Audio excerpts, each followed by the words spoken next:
की हमारी बातचीत एआई के बारे में है, आर्टिफिशियल इंटेलिजेंस। ये शब्द सुनते ही ऐसा लगता है जैसे कोई कोई जादू है। आप कुछ भी पूछते हैं और सेकंडों में एक साफ सुथरा कॉन्फिडेंट जवाब आपके सामने होता है। इतना आसान, इतना स्मूथ कि हमें शक ही नहीं होता। और शायद यही सबसे बड़ा खतरा है। बिल्कुल, वो जो आसानी है वो एक भ्रम है, मतलब एक बहुत खूबसूरती से बनाया गया जाल। और आज हम इसी जाल की परतें खोलने वाले हैं। हमारी चर्चा का आधार है beginners AI trust, a critical guide नाम का एक दस्तावेज, जो हमें ये समझने में मदद करता है कि एआई पर आंख बंद करके भरोसा करना क्यों एक बहुत बड़ी और कभी-कभी खतरनाक गलती हो सकती है। तो आज का हमारा मिशन साफ है। हम ये समझना चाहते हैं कि एआई पर भरोसा करने के पीछे का मनोविज्ञान क्या है। इसकी टेक्नोलॉजी में ऐसी क्या कमी है कि ये झूठ बोलता है, और जब ये झूठ असल दुनिया में आते हैं तो क्या तबाही मचा सकते हैं। और हाँ, सबसे जरूरी बात, हम इससे बचने के तरीके भी जानेंगे। चलिए इस सब को खोल के समझते हैं। तो सबसे पहले उस मनोवैज्ञानिक जाल की बात करते हैं। हम इंसान एआई पर इतनी आसानी से भरोसा कर ही क्यों लेते हैं? यहाँ एक बड़ा दिलचस्प कॉन्सेप्ट है जिसे कॉम्पिटेंस पैराडॉक्स या क्षमता का विरोधाभास कहते हैं। ये एक अजीब बात है ना? कोई चीज इस्तेमाल करने में जितनी आसान लगती है, हम उसे उतना ही कम समझते हैं। एआई का इंटरफेस इतना स्लिक है कि हमें लगता है हम इसे कंट्रोल कर रहे हैं, जबकि असलियत में हमें पता ही नहीं कि पर्दे के पीछे चल क्या रहा है।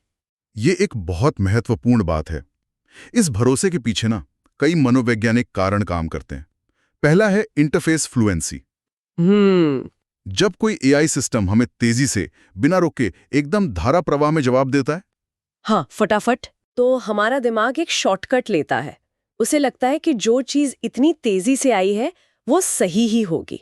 हम स्पीड को सटीकता मान बैठते हैं। और हम एआई से बात भी तो ऐसे करते हैं जैसे वो कोई इंसान हो। मुझे खुद याद है, मैं कभी-कभी चैट जीपीटी को प्लीज और थैंक यू बोल देता हूँ। और आप अकेले नहीं हैं। यही दूसरा कारण है जिसे एंथ्रोपोमॉर्फिज्म कहते हैं। हम मशीनों पर इंसानी गुण डाल देते हैं। हमें लगता है कि वो समझ रही है, उसके इरादे हैं, जबकि वो सिर्फ एक बहुत ही कॉम्प्लेक्स पैटर्न मैचिंग मशीन है। और इससे हम भावनात्मक रूप से हेरफेर के लिए तैयार हो जाते हैं। और इसी से जुड़ा है ऑटोमेशन बायस, यानी जब हमारे पास एक इंसानी सलाह और एक मशीन की सलाह हो, तो हम मशीन की तरफ झुक जाते हैं। लेकिन क्या ये हमेशा बुरा होता है?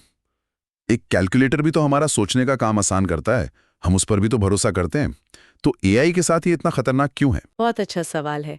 फर्क ये है कि कैलकुलेटर एक डिटर्मिनिस्टिक सिस्टम है। आप 2+2 डालेंगे तो वह हमेशा 4 ही देगा। उसका एक ही सही जवाब है ना? हाँ। लेकिन एआई, खासकर लार्ज लैंग्वेज मॉडल, जेनरेटिव होते हैं। वो जवाब कैलकुलेट नहीं करते, वो जवाब बनाते हैं। और यहीं पर एक और जाल है जिसे कहते हैं एक्सप्लेनेटरी डिपेंडेंस। हम किसी फैसले के पीछे के क्यों को समझने का काम मशीन पर छोड़ देते हैं। हमारी अपनी तर्क करने की क्षमता वो धीरे धीरे कम होने लगती है। हम टूल का इस्तेमाल करना तो सीख जाते हैं, पर ये भूल जाते हैं कि सोचना कैसे है। ये मनोवैज्ञानिक पहलू वाकई डरावना है, क्योंकि लगता है कि गलती सिर्फ हमारी है, हमारे दिमाग की है। लेकिन क्या कहानी का दूसरा पहलू भी है? क्या मशीन खुद भी दूध की धुली है? नहीं, बिल्कुल नहीं। और यहीं पर हमें एआई की तकनीक की सबसे बड़ी सच्चाई को समझना होगा। लार्ज लैंग्वेज मॉडल्स यानी एलएलएम्स सच और झूठ में फर्क कर ही नहीं सकते। उनके डिजाइन में, मतलब सच झूठ की कोई जगह ही नहीं है। वो ज्ञान के आधार पे काम नहीं करते। वो सिर्फ एक चीज करते हैं, प्रोबेबिलिटी का गेम खेलते हैं। प्रोबेबिलिटी का गेम? इसका क्या मतलब हुआ? इसका मतलब है कि वो सिर्फ ये अनुमान लगाते हैं कि आपके दिए गए शब्दों के बाद अगला शब्द कौन सा आने का चांस सबसे ज्यादा है। उनके पास अरबों खरबों शब्दों का डेटा है और वो बस उस डेटा में पैटर्न ढूंढकर अगला शब्द चुनते हैं। वो जानते नहीं हैं कि बराक ओबामा अमेरिका के राष्ट्रपति थे। वो बस ये जानते हैं कि बराक ओबामा शब्दों के बाद अमेरिका के राष्ट्रपति शब्द आने की संभावना बहुत ज्यादा है। अगर एआई सिर्फ अगला शब्द गैस कर रहा है तो फिर ये पूरी की पूरी झूठी कहानियां, नकली फैक्ट्स, ये सब कहां से कर लेता है? इस चीज के लिए कोई शब्द है क्या? बिल्कुल है, और वो शब्द है हैलुसिनेशन। जब एआई ऐसी जानकारी बनाता है जो सुनने में तो एकदम सही और विश्वसनीय लगती है, लेकिन असल में तथ्यात्मक रूप से गलत या प्रसंग से पूरी तरह बाहर होती है, उसे तकनीकी भाषा में हैलुसिनेशन कहते हैं। अच्छा। और ये समझना बहुत ज़रूरी है कि ये कोई बग या गलती नहीं है, ये सिस्टम के डिज़ाइन का एक स्वाभाविक नतीजा है। सिस्टम ऐसे ही काम करता है। तो ये हैलुसिनेशन भी अलग अलग तरह के होते होंगे? हाँ, मोटे तौर पर 2 तरह के। पहला है फैक्चुअलिटी हैलुसिनेशन। ये तब होता है जब एआई का जवाब असल दुनिया के तथ्यों से मेल नहीं खाता। इसमें भी 2 फ्लेवर हैं। एक है फैक्चुअल इनकंसिस्टेंसी, जहां एआई असली कॉन्सेप्ट्स को गलत तरीके से मिला देता है, और दूसरा ज्यादा खतरनाक है फैक्चुअल फैब्रिकेशन, जहां एआई पूरी तरह से नई मनगढ़ंत जानकारी बना देता है, जैसे कोई ऐसा युद्ध बता देना जो कभी हुआ ही नहीं। अरे बाप रे। या किसी वैज्ञानिक के नाम से कोई ऐसी खोज बता देना जो उसने कभी की ही नहीं। और दूसरी तरह का हैलुसिनेशन, उसे कहते हैं फेथफुलनेस हैल्यूसिनेशन। ये तब होता है जब एआई आपके दिए गए निर्देशों या संदर्भ का ही पालन नहीं करता। जैसे आपने उसे 200 शब्दों का निबंध लिखने को कहा और वो 500 शब्दों का लिख दे। ये इंस्ट्रक्शन इनकंसिस्टेंसी है। अच्छा, ये तो मेरे साथ कई बार हुआ है। मैं उससे एक सीधी सादी 2 लाइन की ईमेल लिखने को कहता हूँ और वो एक पूरी मार्केटिंग स्पीच तैयार कर देता है। बिल्कुल। और इसका एक और रूप है लॉजिकल इनकंसिस्टेंसी, यानी अपनी ही बात को काटना। जैसे एक ही पैराग्राफ में पहले कहना कि स्टेप ए जरूरी है और 2 लाइन बाद कहना कि स्टेप ए को करना असंभव है।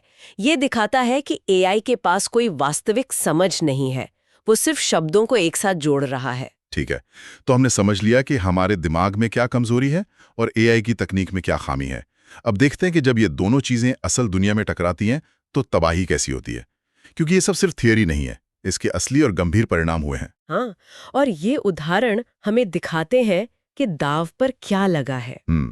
कानून के क्षेत्र में 2023 का माता वर्सेस एवियन का केस एक क्लासिक उदाहरण बन चुका है। 1 मिनट, मतलब उन्होंने अपना केस रिसर्च करने के लिए एआई का इस्तेमाल किया? हाँ, और एआई ने बड़ी उदारता से उनकी मदद की।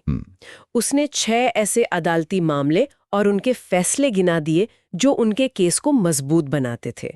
सिर्फ एक छोटी सी समस्या थी। क्या थी? वो सारे 6 केस पूरी तरह से नकली थे। क्या कह रहे हैं? एआई ने उन्हें हवा में से गढ़ दिया था। मतलब एआई ने पूरे के पूरे नकली केस बना दिए और वकीलों ने उन्हें बिना जांचे अदालत में पेश कर दिया। ये तो अविश्वसनीय है। अविश्वसनीय लेकिन सच। उन नकली केस में काल्पनिक एयरलाइंस, मनगढ़ंत कोटेशंस और नकली साइटेशन थे। जब जज ने उन केस को ढूंढने की कोशिश की तो वो कहीं नहीं मिले। अंत में अदालत ने उन वकीलों पर व्यक्तिपरक दुर्भावना यानी सब्जेक्टिव बैड फेथ के लिए $5000 का जुर्माना लगाया। इस एक केस ने पूरी कानूनी दुनिया को हिला दिया और अब कई अदालतें नियम बना रही हैं कि एआई जनित जानकारी को जमा करने से पहले उसकी पुष्टि करना अनिवार्य है। ये तो बहुत बड़ी लापरवाही है। कानून में तो सिर्फ पैसा और प्रतिष्ठा दांव पर थी। चिकित्सा के क्षेत्र में तो ये और भी खतरनाक हो सकता है। वहां तो जान दांव पर लग सकती है। निश्चित रूप से, और वहां भी ये हो रहा है। 2024 में जामा पीडियाट्रिक्स, जो एक बहुत प्रतिष्ठित मेडिकल जर्नल है, उसमें एक स्टडी छपी। उन्होंने बच्चों से जुड़े वास्तविक मुश्किल मेडिकल केस में चैट जीपीटी की निदान की क्षमता को परखा। नतीजा चौंकाने वाला था। 80% से ज्यादा मामलों में चैट जीपीटी का निदान गलत था। 80% से ज्यादा? हाँ, कुछ मामलों में तो एआई ने जानलेवा सलाह भी दी, जैसे एक यूजर को खाने वाले नमक की जगह जहरीला केमिकल सोडियम ब्रोमाइड इस्तेमाल करने की सलाह देना, या ईटिंग डिसऑर्डर से जूझ रहे मरीजों को वजन घटाने और कैलोरी गिनने जैसी हानिकारक सलाह देना जो उनकी हालत और बिगाड़ सकती थी। और इंडस्ट्री और बिजनेस की दुनिया में भी ऐसी कहानियां हैं। वहां तो अरबों डॉलर का नुकसान हुआ है। नाइट कैपिटल ग्रुप नाम की एक फाइनेंशियल फर्म को एक ट्रेडिंग एल्गोरिदम की गलती की वजह से सिर्फ 45 मिनट में $440 मिलियन का नुकसान हुआ। कंपनी दिवालिया होने की कगार पर पहुंच गई। Amazon को अपना एआई हायरिंग टूल बंद करना पड़ा क्योंकि वो महिला उम्मीदवारों के खिलाफ भेदभाव कर रहा था। अच्छा, क्यों? ऐसा इसलिए क्योंकि उसे पुराने डेटा पर ट्रेन किया गया था जिसमें ज्यादातर पुरुष उम्मीदवार थे। मुझे एयर कनाडा वाला केस भी याद आ रहा है। वो तो सबसे मजेदार है। एयर कनाडा के एक चैट बॉट ने एक ग्राहक को कंपनी की एक ऐसी रिफंड पॉलिसी के बारे में बता दिया जो असल में थी ही नहीं। मतलब चैटबॉट ने पॉलिसी बना दी? हाँ, खुद बना दी थी। जब मामला अदालत में गया तो जज ने फैसला सुनाया कि चैटबॉट कंपनी का एजेंट है और कंपनी को अपनी बनाई हुई उस काल्पनिक पॉलिसी का सम्मान करना होगा। तो कंपनी अपने ही चैटबॉट से केस हार गई। बिल्कुल। तो इसका मतलब ये है कि जब हम एआई पर ज्यादा निर्भर होने लगते हैं तो हम सिर्फ गलत जानकारी का खतरा ही नहीं उठाते, बल्कि हम अपनी सोचने की क्षमता को भी दांव पर लगा देते हैं। मुझे लगता है यहीं पर कॉग्निटिव ऑफलोडिंग का आइडिया आता है। मतलब अपने दिमाग का काम किसी और से करवाना। एकदम सही। कॉग्निटिव ऑफलोडिंग का मतलब है जब हम अपनी मानसिक मेहनत जैसे याद रखना, विश्लेषण करना या कोई समस्या सुलझाना किसी टेक्नोलॉजी या एल्गोरिदम पर डाल देते हैं। इसके बहुत गहरे प्रभाव पड़ते हैं। हमारी एक्टिव रिकॉल की क्षमता कम हो जाती है। Active recall? एक्टिव रिकॉल यानी दिमाग पर जोर डालकर कोई जानकारी याद करना, जो सीखने की प्रक्रिया का सबसे जरूरी हिस्सा है। एआई हमें ये मेहनत करने ही नहीं देता। ये मुझे कॉलेज के दिनों की याद दिलाता है। हमारे सोर्स में एक पेन बनाम एआई पैराडॉक्स का भी जिक्र है। मुझे लगता है ये वही बात है। जो छात्र लैपटॉप पर नोट्स टाइप करते थे वो सिर्फ सुन सुनकर लिखते जाते थे, लेकिन जो हाथ से लिखते थे उन्हें पहले सुनना पड़ता था, समझना पड़ता था और फिर उसे अपने शब्दों में लिखना पड़ता था। उनका दिमाग ज्यादा काम करता था। बिल्कुल यही बात है। उस स्टडी में पाया गया कि हाथ से नोट्स लेने वाले छात्रों ने वैचारिक सवालों पर बहुत बेहतर प्रदर्शन किया। टाइपिंग एक निष्क्रिय क्रिया हो सकती है, लेकिन हाथ से लिखना एक सक्रिय संज्ञानात्मक प्रक्रिया है। एआई के साथ भी यही होता है। हम जानकारी को प्रोसेस किए बिना स्वीकार कर लेते हैं। हम सिर्फ कॉपी पेस्ट कर रहे हैं, सीख नहीं रहे हैं। और रचनात्मकता पर इसका क्या असर पड़ता है? लोग कहते हैं कि एआई क्रिएटिविटी बढ़ाता है। ये एक दोधारी तलवार है। एआई आपको बहुत सारे विचार तेजी से दे सकता है, इसमें कोई शक नहीं, लेकिन ये कॉग्निटिव फिक्सेशन को भी जन्म देता है। Cognitive fixation? इसका मतलब है कि यूजर एआई के दिए शुरुआती सुझावों पर ही अटक जाता है। एआई एक दायरा बना देता है और हमारी अपनी मौलिक सोच उस दायरे से बाहर नहीं निकल पाती। हम एआई के विचारों को बेहतर बनाने लगते हैं, न कि अपने मौलिक विचार सोचने के। कुछ बहुत ही गंभीर मामलों में लोगों में एआई साइकोसिस के लक्षण भी देखे गए हैं, जहां चैटबॉट के साथ अत्यधिक बातचीत से उनकी वास्तविकता की धारणा ही बिगड़ जाती है। ठीक है, हमने एक काफी गंभीर तस्वीर पेश की है। एआई पर भरोसा करने के मनोवैज्ञानिक जाल, तकनीकी खामियां और असल दुनिया के खतरनाक नतीजे। तो सवाल यह है कि एक आम इंसान क्या करे? क्या हम इसका इस्तेमाल करना बंद कर दें? हम खुद को इस अंधे भरोसे से कैसे बचा सकते हैं? इसका समाधान निष्क्रिय उपभोक्ता बनने के बजाय एक महत्वपूर्ण जिज्ञासु विचारक बनने में है। हमें ये समझना होगा कि एआई से मिली हर जानकारी पर एक अदृश्य क्वेश्चन मार्क लगा होता है, और उस जानकारी को वेरीफाई करने के लिए, उसे सत्यापित करने के लिए हमें एक सिस्टम की जरूरत है। एक बहुत ही प्रभावी तरीका है सिफ्ट मेथड, SIFT। सिफ्ट, इसका क्या मतलब है? ये 4 कदमों का एक फ्रेमवर्क है। स्टॉप, इन्वेस्टिगेट, फाइंड और ट्रेस। पहला और सबसे जरूरी कदम है स्टॉप, रुकें। किसी भी जानकारी पर तुरंत भरोसा करने या उसे शेयर करने से पहले एक पल के लिए रुकें। ये एक मेंटल स्पीड बम्प की तरह है। खुद से पूछें, ये जानकारी मुझे कैसा महसूस करा रही है? क्या ये मुझ में कोई तेज भावनात्मक प्रतिक्रिया पैदा कर रही है, जैसे गुस्सा या बहुत ज्यादा खुशी? अगर हाँ, तो ये गलत सूचना का एक बड़ा संकेत हो सकता है, क्योंकि ऐसी खबरें इसीलिए डिजाइन की जाती हैं। ठीक है, तो पहला कदम है जल्दबाजी ना करना, बस एक सेकंड रुकना। उसके बाद दूसरा कदम है आई इन्वेस्टिगेट द सोर्स, स्रोत की जांच करें। सिर्फ 60 सेकंड लगाकर जानकारी के मूल स्रोत के विश्वसनीयता की जांच करें। ये जानकारी कहां से आ रही है? क्या ये कोई विशेषज्ञ है? क्या इस स्रोत का कोई एजेंडा हो सकता है? ये तो जरूरी है। विकिपीडिया या गूगल न्यूज पर एक तेज खोज आपको स्रोत के बारे में बहुत कुछ बता सकती है। और अगर स्रोत भरोसेमंद ना लगे या उसके बारे में कुछ पता ही ना चले तो आता है तीसरा कदम, F फाइंड बेटर कवरेज, यानी बेहतर कवरेज खोजें। देखें कि क्या दूसरे विश्वसनीय स्रोत भी यही बात कह रहे हैं। आप किसी एक डॉक्टर की दी हुई गंभीर बीमारी की खबर पर तुरंत यकीन नहीं कर लेते, आप दूसरी राय लेते हैं ना। सही बात है। यहाँ भी वही तर्क लागू होता है। अगर कई जाने माने और भरोसेमंद मीडिया आउटलेट या विशेषज्ञ एक ही दावे की पुष्टि कर रहे हैं, तो उसके सही होने की संभावना ज्यादा है। और आखिरी कदम T। आखिरी कदम है T, trace claims to the original context. यह बहुत जरूरी है।